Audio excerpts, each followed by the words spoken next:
Straight ahead on CCX News, Day 1 at the Capitol. Oftentimes, we're not that far apart. What newly elected lawmakers think about the session, as well as the local ones who've seen it all. Plus, a Crystal family tries to cope with a post-Christmas tragedy. And later, assessing the mental health of your children. A local doctor shares some warning signs. CCX News starts right now. Hello, everyone, and thanks for joining us in the new year on CCX News. I'm Mike Johnson. And I'm Alexandra Renslow. The 2017 legislative session kicked off with new faces in a newly restored building. The state capitol reopened today after a $310 million renovation that lasted 3.5 years. Using the updated digs is a larger group of Republicans. Minnesota Republicans now hold a 19-seat advantage, expanding its margin over the previous session thanks to the November elections. In the Senate, Minnesota Republicans are now in control, holding a razor-thin 34-33 majority. A local lawmaker from Plymouth is one reason for the shift in power. And the start of the legislative session came with oohs and ahs as the public and state lawmakers admired the newly refurbished state capitol for the very first time. The pictures up there, the paintings, those also, you could barely see them. They were faded. If I were standing here 4 years ago, I would just barely see parts of them. Heads tilting upward to check out the finished result of $310 million in restoration work was a common sight around the Capitol. The refurbishing work on the 111-year-old Capitol started in 2014 and has been ongoing for more than 3 years. Most noticeable to the public may be the reopened Capitol Rotunda. But local lawmakers also noted the addition of more natural light and the 40,000 square feet of additional space for the public to roam. The restoration helped create a sense of renewal for the start of a new session. This should be a time for the Senate to really work on consensus and really what's right for our local communities and what's right for our state. So I think we'll get through the ahs and the oohs, which I'm having in here, and I'm like, okay, I want to look at the rest of this stuff, but let's get back to the work of the people. Grand reopening celebrations for the Capitol will be held this August, but public tours are now available. And for more on the start of the new session, here is Eric Nelson. It's day one of the 2017 political season here at the state capitol in St. Paul. Now, for one politician, it was a brand new beginning. For another, it was a historic day. For Paul Anderson and his two daughters, this was a special snapshot in time. This is a ceremonial day. It's really fun. Families are here. It's a little bit more procedural. The swearing in, the taking an oath of office, it's a good day, and it's a happy day. Anderson is the newly minted Republican senator from District 44, which includes Plymouth. It feels great. It's a huge honor. Congratulations, members. Thanks to Anderson's election, the GOP now controls the Senate by 1 seat. He hopes to build bipartisan bridges in St. Paul. It's a lot of opportunity to get stuff done, and that's one of the reasons why I ran. I didn't run to get clogged up in the gridlock and everything else. I want to work with people to get stuff done for our district. While Anderson was getting acclimated on day one, DFL Representative Lyndon Carlson was doing what he has been doing since 1972. I think the one big change is it's much harder today to find middle ground or a compromise. This is Carlson's 45th year in office and 23rd term representing Crystal, New Hope, and Plymouth. It's the longest political run in Minnesota history, and he has the photo album to prove it. I've always kind of taken one election at a time. You do a full-blown campaign. You know, you don't want to take it for granted. Politics can be polarizing. Carlson remembers a time when both parties actually worked in tandem. They might have had different viewpoints on how to resolve that problem, but in the end, you would be able to come together and work out a compromise. Carlson believes that rising health care costs are a huge issue and also wants to come up with a tax solution. We didn't pass a tax bill. First time in all of my years here that we went an entire biennium without passing a tax bill. In St. Paul, I'm Eric Nelson, CCX News. Here's one thing to think about. When Carlson took office in 1972, he was a husband and father. This spring, he will become a great-grandfather.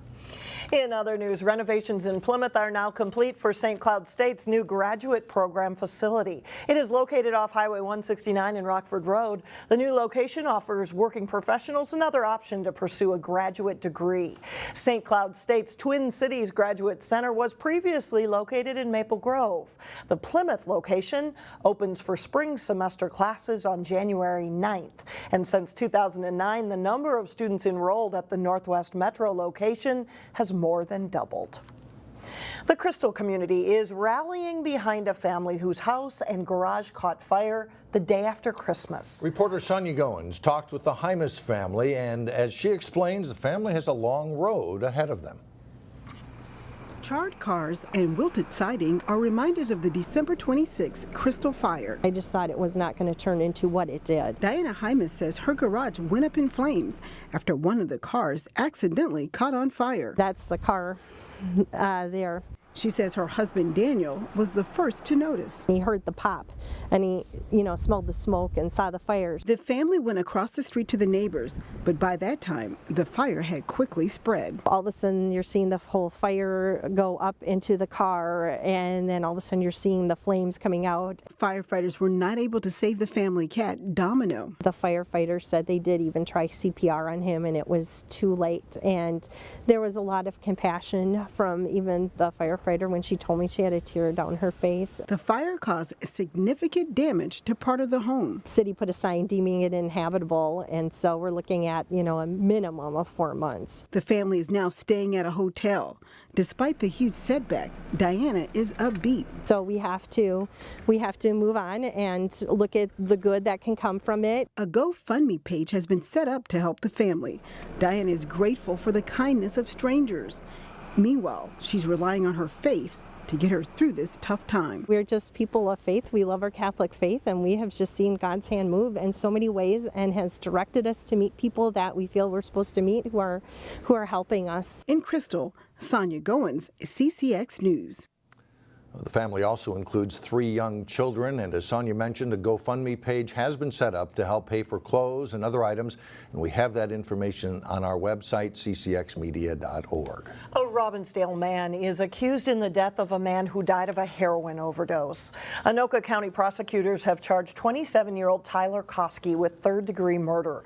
According to the criminal complaint, Koski met up with the 21-year-old victim at a pizza place last October and admitted to selling him heroin. After the meeting, the victim went to a nearby gas station and took the drug in the bathroom. He was found dead at his home in Fridley the next day. And that same weekend, Anoka County reported 6 heroin overdoses. If convicted, Koski could face up to 25 years in prison. The Plymouth City Council is considering a new tax on hotels that would be redirected to city amenities. The lodging tax is already used by 26 cities in the metro, including one recently approved by Golden Valley. Such a tax would be used for city marketing efforts as well as to fund improvements to venues such as the Plymouth Ice Center, the Plymouth Creek Center, and the Hildy Performance Center. The city has yet to seek feedback from the city's 7 hotels, and 3 additional hotels could also be constructed in Plymouth in the next year. Construction work began today for the second phase of Douglas Drive reconstruction. The Golden Valley roadway is now closed between Duluth Street and Golden Valley Road. The closure will allow crews time to reconstruct a culvert at Bassett Creek, as well as to make improvements to the Honeywell Pond. New rules concerning development along the Mississippi River have been published by the Department of Natural Resources. The DNR says the rules are aimed at protecting the river's 72-mile stretch through the Twin Cities metro area. The new rules contain setback provisions intended to keep building and development activity away from shoreline areas and areas prone to soil erosion. The DNR says the goals are to allow redevelopment that protects key resources and to provide clear standards for landowners. Coming up, evaluating the mental health of children, how to look for warning signs. And later in sports, the Champlin Park boys basketball team remains unbeaten with a win over a Wisconsin Power. But first, turning colder. However, nothing too extreme for January weather. We'll be right back. The physical needs of a child are fairly obvious for parents. But when it comes to a child's mental health, those needs might not be as apparent. And in today's Health Check, Elaine Cleveland spoke to experts about what children need for good mental health and joins us now with more. Elaine? Yeah, Mike and Alex, experts say that roughly 25% of the adolescent population is known to have some form of anxiety, and about 12 to 15% are dealing with depression. That's why mental health professionals say it's important for parents to know the warning signs. If the kid is isolating, staying in his room all the time and doesn't talk to anybody, doesn't enjoy things that he or she would normally enjoy, or stops hanging out with friends or family, or they notice a sudden change in the behaviors at school or at home. Dr. Aditi Garg is a psychiatrist from the new West Health Mental Health Clinic in Plymouth.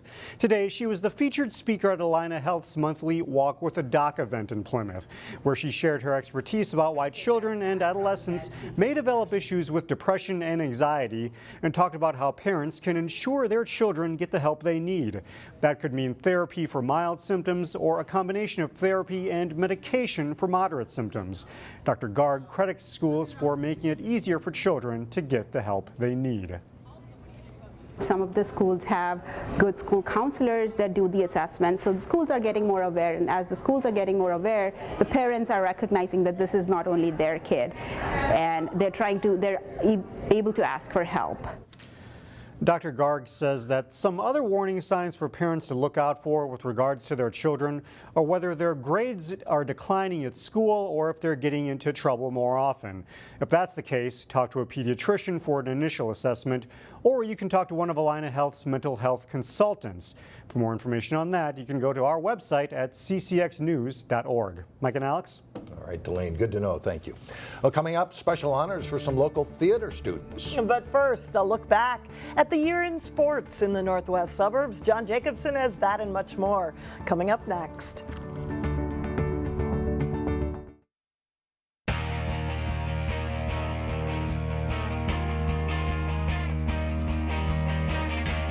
I'm John Jacobson with sports. The top-ranked Champlin Park boys basketball team cruised past Woodbury in their first game of the two-day Granite City Classic. The Rebels met Madison East of Wisconsin in round 2. Highlights from this one: McKinley Wright floating the pass. Theo John will drop it in for the Rebels early in the first half. Champlin Park gets out to a lead. Catch and shoot three-pointer here by Josiah Strong gives Champlin Park a 19-16 lead. Wright drives baseline. It's a nice reverse layup. The Rebels lead 41-28 at halftime. Early in the second half, Marcus Hill picks up the loose ball and gets this shot to fall plus a foul. And then Brian Smith with a long three-pointer for the Rebels. That starts a 20-0 run for Champlin Park. Wright runs the break. Nice pass to Hill for 2 more for the Rebels. Theo John will fight for a loose ball and gets it to Strong, who passes to Wright for the hoop. The Rebels take a 30-point lead on the way to an 87-65 win over the Pergolders. They go 2-0 in the tournament. Maple Grove scored a big win in round 2 as well, racing past Apple Valley 103-87. Dewan Pickford had 32 points and Brad Davison 31 for the Crimson, who also went 2-0 in the event. A score of individual and state high school champions were crowned in the area last year. Here's a look back at just some of the local prep highlights from 2016. The Armstrong girls skied in with one of the year's first state championships.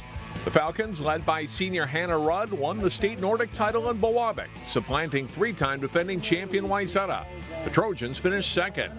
Going Wendy to the front, and she scores. What a year for hockey. Maple Grove won its section in girls hockey and reached the state Class AA championship before losing in overtime to Eden Prairie. It was the best finish in school history for the Crimson. Benson falls down 2-0 and a goal. A best in school history finish is what the Wayzata boys hockey team enjoyed as well. The Trojans won a tough Section 6 AA tournament, then beat Burnsville, Stillwater, and Eden Prairie to set up a wild state victory celebration for the Trojans. This area again produced a number of strong basketball teams. Osseo surprised a lot of people by going into the state boys tournament with an unbeaten record. The Orioles reached the Class 4A semifinals before suffering their first loss. What a block by Reaver! Hopkins won its 7th state title since 2002 as the Royals defeated North St. Paul, Apple Valley, and Lakeville North en route to the championship. Both Park Center and Hopkins reached the state 4A tournament in girls basketball. The Royals defeated the Pirates in the tournament quarterfinals, but later lost in the title game to Minnetonka. To the spring sports and girls golf. Heritage Christian Academy junior Kiera Smith won the Class A tournament by a single stroke to win her 2nd state title. This area was also home to some terrific talent in track and field. A score of local athletes took home medals, while the Wayzata boys won state for a 2nd year in a row. In baseball, both Champlin Park and Wayzata won their way through all the way to the championship game in Class 3A. The final state tournament game of the spring took place on a Monday night at Target Field, and the Trojans beat the Rebels to capture the title. In the fall, All-American Sydney Hilly headlined a great class of volleyball players. The senior led Champlin Park to its 3rd straight state tournament, where the Rebels lost in the final to Egan. In boys cross country, Wayzata took home championship hardware for the 10th time in school history.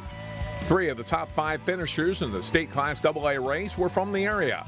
Wayzata's Khalid Hussein, Seth Eliason of Hopkins, and Alex Miley of Maple Grove. Carly Quast of Wayzata set a new state girls swimming meet record in the 200 freestyle race, winning in a time of 1 minute 47.33 seconds.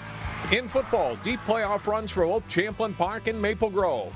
Led by Metro Player of the Year Brad Davison, the Crimson won 7 games, losing in the state quarterfinals to Eden Prairie, while the Rebels won back-to-back thrillers against Eastfield and Rosemont before falling to Eden Prairie in the state 6A semifinals. At the Prep Bowl, both Benilde St. Margaret's and Totino Grace won titles. The Red Knights rallied to beat Winona to win its 1st state championship, while the Eagles, playing up 2 classes, won its 10th championship overall, but first ever in Class 6A, beating perennial power Eden Prairie 28-20. It was indeed quite a year. Mike and Alex, back to you. All right, thanks a lot, John. Still ahead, 2 local high school musicals are singled out as among the finest theater work in the state. Details on a special theater performance when we come back. And finally, students from 2 local high schools are honored as among the finest theater students in the state.